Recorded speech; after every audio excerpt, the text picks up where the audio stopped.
Hey guys, Fishkeeping here, and today I'm going to answer an inquiry left by a viewer. That inquiry question was, are red cherry shrimp compatible with Tetras, as far as what Tetras he did not say, and are sponge filters compatible with cherry shrimp as well? As you would have seen in that tank, that specific tank, I actually did have a sponge filter as I was breeding those cherry shrimp, which those cherry shrimp are now sold, and they're adults, and they're none of my business anymore. But they were doing great. I probably got about 70 shrimp out of it, just off of, I think, 2 or 3 females. So yeah, the sponge filter is definitely the way to go. As far as filtration goes, you could use anything, like on this tank, my Neon Tetra breeding tank. I just have a simple hang on the back filter in the right hand corner near the air stone that has fly screen that's been wrapped around it several times with a rubber band attached.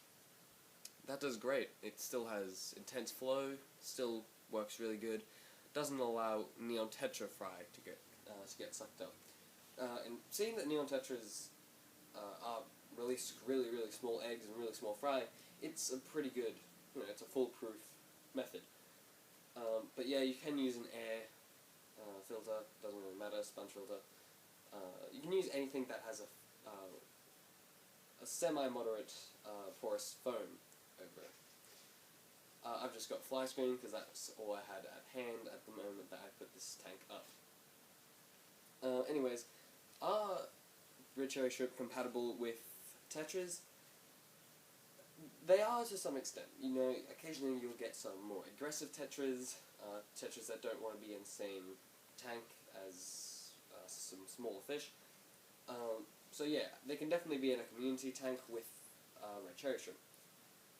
However, if you do plan to breed them, which I think is what he intended to do, they can't, because Neon Tetras eat their own young, so of course they're going to eat, cherry shrimp.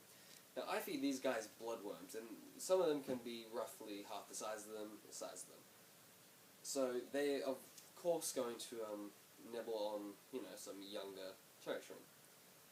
So I never kept them in that tank. Now whenever I'm breeding fish, I often keep them in that one tank. I don't try to breed them with others in the tank, I don't try and breed them with a 2-species tank, don't try to breed them in a community tank. It's just not ideal. Neon Tetras, for example, they do need 2 tanks, which you can do with cherry shrimp, is kind of what I did with the other tank. As you would have seen, you had the one tank, and then you had the 2 containers that were hanging over the side of the tank. You could do something similar to that, and they would be fairly safe, but if you just wanted to, not put any effort into breeding the red cherry shrimp, I would not recommend having Tetras. Occasionally you will come across a smaller Tetra that have really small mouths, or even herbivorous Tetras that won't eat live food.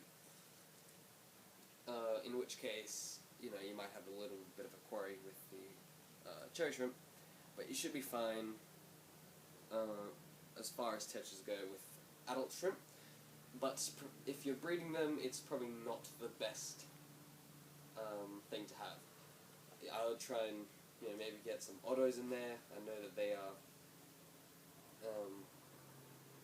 herbivorous. There's so many other fish that you can have out there with Tetras if you plan to breed them.